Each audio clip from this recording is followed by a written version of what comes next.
Maayong adlaw, ako di ay si Teacher Novi. O karong adlaw, atong katunon ang mahitungod sa letter Y o letrang Y. Ang letter Y o letrang Y adunay sounds o tingog nga I. Utruhon ako. I. Magdungan ta sa pagsulti sa tingog sa letrang Y. I. Usbo nato. I. Kamu na usab. Maayo. Ug karon mao kini ang mga butang o mga hulagway nga nagsugod sa letrang Y nga may tingog nga I. I.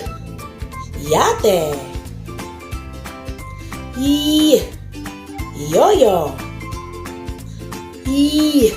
Yakult. Ug daghan pang mga butang nga nagsugod sa letrang Y nga may tingog nga I.